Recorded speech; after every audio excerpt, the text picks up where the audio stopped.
What's going on, everybody? It's your boy Payne. Welcome back to another Final Fantasy VII Evercrisis video. Okay guys, going back to the battle towers, I promised you guys a completion guide from 40 to 50, so we've done a couple different levels so far. They've been very sporadic and based on what people want. I think we've done 40, 44, and 50. Now we're going to go back a little bit here in time and do 42. This has been one that's been very popular with the folks because they're having a trouble with these damn birds. Okay, so I know birds are a hassle. So here's what you need to note. Ally Materia C ability potency is increased by 100%. Materia C ability restoration is increased by 50%. And then the enemy HP is increased by 100%. You need to bring arrow, circle, and triangle as your sigil breaks.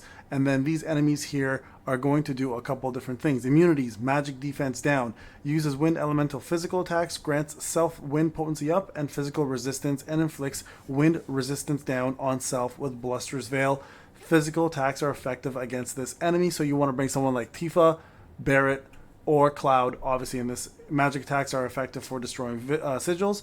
And then this bird here, on the other hand, has magic defense down immunity as well. Uses wind elemental physical attacks. Physical attacks are effective against this again. Resistance is quake. Do not bring quake. Obviously, bring arrow. You have yourself a brown element, which weakness is also arrow. This thing will just essentially blow up, and then inflicts defense down and M defense down on allies, removes enemy debuffs, and reduces own HP down to 0 when it blows up. So it's going to be a pretty timely thing to do there. And then another zoo. So fairly straightforward, guys. We're going to jump into this one. I'll show you guys the build real quick. I'm going at 107. You could absolutely do this at like 89, I believe, is what I got it done when I first did this. Right now, I just have a little bit more, obviously, level, so it just boosts it up a little bit. But in regards to my team, I'm on with Tifa, Cloud, and Aerith.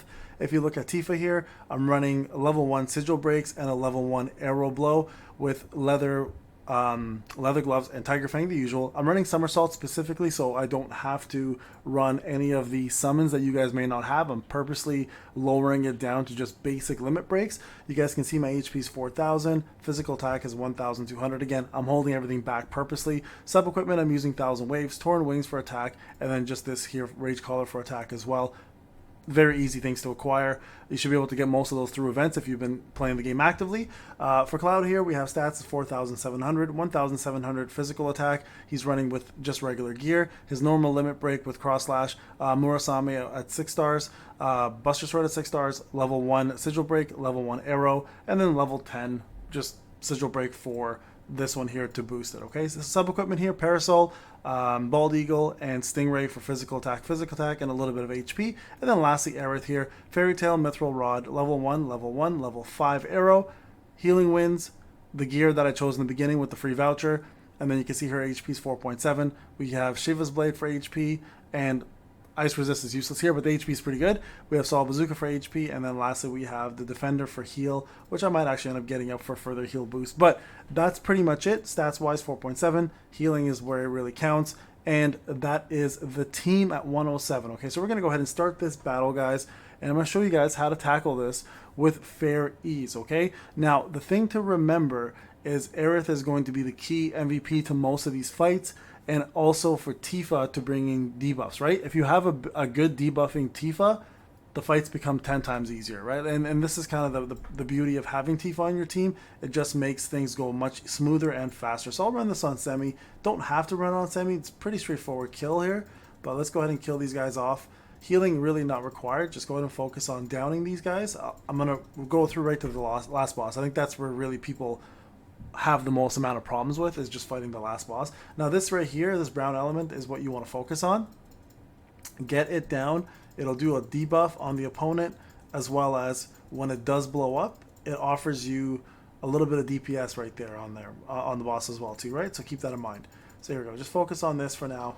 Really not much going on here in terms of damage taking. You can heal up a little bit if you want to, just to get everybody topped off, just in case you go into the other battle with less HP. Now, there's another version of this. Now, the Great Gale is coming. Keep that in mind. Now, you can, if you want to, do Mithril Rod here and defend some of this, but it's just a physical attack that doesn't really do much. You're just better off to just max out the heal and go back into the original fight and focus on that brown element again. Now, that pecking move does quite a bit of damage, actually, to be honest, as a physical attack. So just keep that in mind, right? So this one didn't do any damage, but you see here, the physical attack down is effective. So you can do cross slash here just to do a little bit more damage here. I'm just going to use all of these right now. I'll keep somersault for the next fight.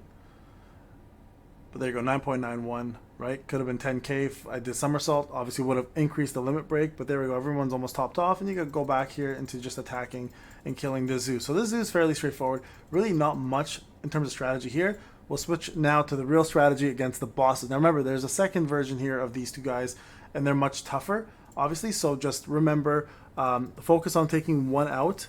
Don't focus on both, okay? Just one at a time is all that matters. This one really is the main one. I believe that's the one that you want to kill.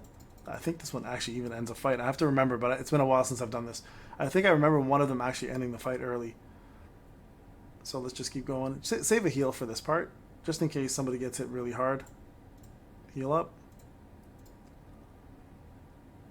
Okay, so Whirlwind coming, get ready to defend. Remember, Tifa debuffing is great because this is a physical attack. You can tell by the sword here. If it was a casting attack, you would have seen a casting spell over top. So once he does this, or once it does this, you can defend. Get ready to heal everybody. And then right here, switch to Tifa and try to reduce the attack on this one as well. There you go, physical attack down. Great, it did its job. The NPC did its job, I should say. Go ahead and defend here. You could have saving grace. You don't really need it again. You can just defend here, get everybody healed back up, and then go back to focusing on killing this guy, okay? So try to get Cloud back up to full if you can. This will do physical defense down, which is great for Cloud, obviously. And then you guys, with Cloud and Tifa, just start taking advantage. Here comes Raging Gale again. Just an AoE attack. Piercing Beak is the one that actually hurts physically. Raging Gale is just a regular AoE attack, okay? So just remember that. It's not hard to avoid and counter. There we go. Let's get this up. So I'm going to save my cross slash for the next time I can do somersault, which will be very soon. Let's go back here. Blusterous Veil. This is going to give them a buff. Okay, so now you guys can see the buffs there. Now you have to break this. This is the sigil break part. Sorry guys, my game's lagging a little. So try to break this. Now, what the beauty of this part is if you have enough limit break, you can actually cast all three of them very soon. So just break this up. Okay, here we go. Cast this, this, and this. I should have done the... My fault. Do somersault first next time, guys. After the healing winds, do somersault. That way you do more damage with your cross slash. That's my fault.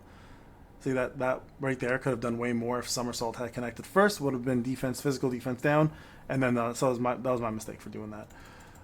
Go ahead and cast here. Try to kill this thing.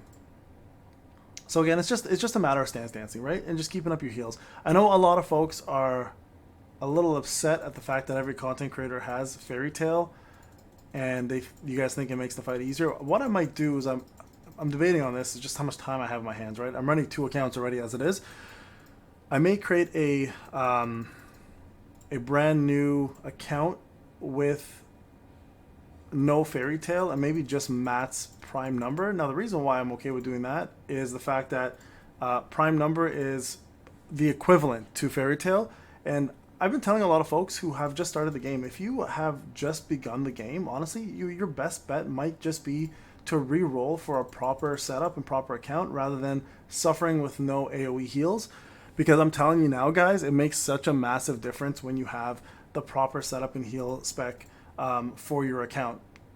It's almost night and day difference how much content you'll finish. So it's almost like if you haven't done too much of the game so far, really consider it. Like, it's actually worth it, in my opinion, to continue building a proper account and starting from scratch than having to suffer later on, right? It's just way too much of a headache.